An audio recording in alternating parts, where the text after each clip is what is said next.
The U.S. and Israel now moving to phase 2 of Operation Epic Fury, shifting the focus to eliminating Iran's missile program. So this comes as the Israeli military begins another broad wave of attacks as they fight a two-front war against Iran and Hezbollah. I kind of feel they're welcoming the opportunity to fight Hezbollah. Chief foreign correspondent Trey Yingst joins us live from Tel Aviv with the latest on a new attack on Ayatollah Khamenei's underground bunker in Tehran. Trey. Yeah, Brian, good morning. We're learning that the Israelis last night launched a new wave of strikes against the Iranian capital of Tehran, using around 50 fighter jets and 100 munitions to strike a bunker that Iran's former supreme leader had planned to use. You can see in some of this video some extensive explosions taking place there in the Iranian capital. We understand that he was above ground, actually, when he was killed over the weekend.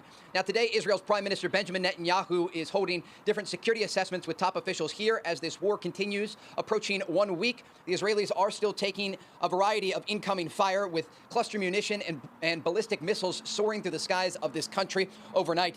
As that meeting was taking place, there were more sirens sounding, and last night you can see some of these missiles that were flying through the air of Tel Aviv. Many of them overshot their targets and landed in the Mediterranean Sea. The Israelis going after some of these launching positions last night, striking 6 different ballistic missile launchers. And today, Israel's Chief of Staff, Eyal Zamir, is making new statements about the war. I am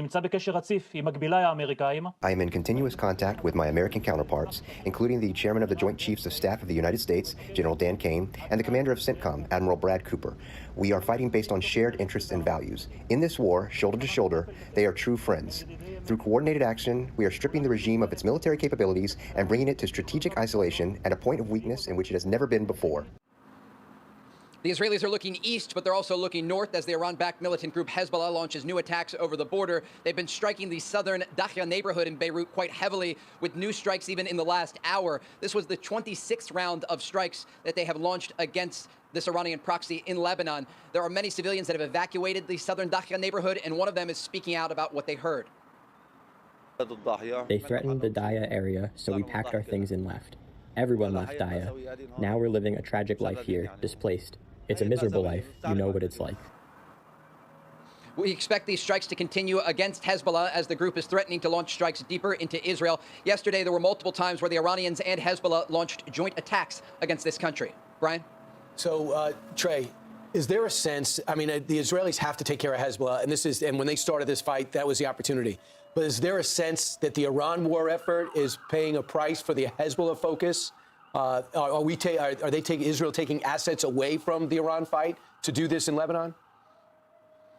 There's such a high level of coordination. There were plans in place for this very scenario. And so the Israelis so far don't appear overwhelmed with their Air Force capability. They can fight on multiple fronts at the same time, as we've seen in the past. But we do know there is significant coordination even on the ground. A source earlier this week told me that in Northern Command in Israel, there's actually an American office. And so there are U.S. representatives on the ground, again, to help the Israelis with this targeting campaign against Hezbollah. Hey, Trey, will you tell us more about that bunker? Was anyone killed, the bunker where the Ayatollah was planning on hiding? So Fox News is getting some new exclusive information about the strikes overnight and about this specific bunker. A senior Israeli official telling Fox News that at the time of the strike, when Operation Epic Fury began, when the Ayatollah Khamenei was actually killed, he was above ground. He did not go into this bunker.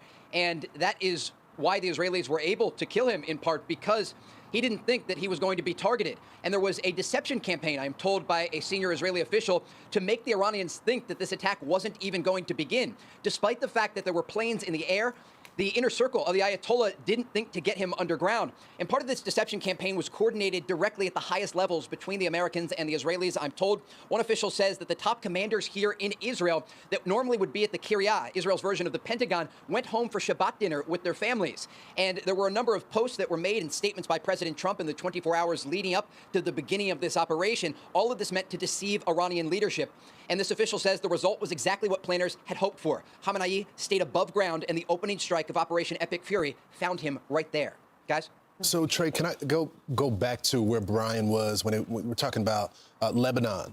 Are they welcoming Israel in? Because we already heard them tell the proxies to stand down. Don't get involved in this. So now are they welcoming Israel in to destroy this terror organization? So I want to give you a little bit of background on Lebanon first. I've reported on the ground in Beirut a number of times in the past, and it's a city that's divided, but it's also a country that is divided. There's the Christian population in Beirut, and they are centered around the northern part of Beirut. In the southern Dakhla neighborhood, this is where you have the Shia Muslims, the supporters of Hezbollah, and then further south, closer to the Litani River as well. And so we've heard actually this week from Lebanon's prime minister, who is calling on Hezbollah to stand down. Yesterday, the Lebanese government announced that they would arrest anyone with ties to Iran's IRGC. And this is a massive shift in posture than we had seen. Had we reported this to you a year ago, people wouldn't have taken it seriously. The Lebanese government was allowing Hezbollah to infiltrate into their ranks. But President Trump sent Tom Barak and Morgan Ortagus and others to the region and basically told the Lebanese government, if you support Hezbollah, the entirety of Lebanon is going to pay the price. And they listened, and they're continuing to listen to President Trump. And so you have a situation on the ground where the Israelis are going after these Hezbollah strongholds, but they're not striking other parts of Beirut. They are focusing on southern Beirut in the Dakhla neighborhood. They are moving ground forces into defensive positions in areas in the south of Lebanon. And they're also striking the Bekaa Valley, where Hezbollah stores many of their missiles and rockets. And so at this point, the Lebanese government is welcoming the ability to rid Hezbollah of their influence in the country. And we understand there's coordination behind the scenes to ensure that these statements remain strong, that Hezbollah knows they have no place in Lebanon, and that ultimately the Lebanese people are going to pay a price if they continue to attack. Huge. Yeah, very interesting. Thanks, Trey. So interesting that some of these are cities where, I mean, a lot of people here in New York that are from Lebanon, they say how wonderful Beirut is and what a wonderful city is. Same, different areas. Yeah, used to be. Now it's not safe to go. तो guys हम लोग को एक चीज देंगे रुक जाओ अभी मेरा कहाँ रहे बाबू वहाँ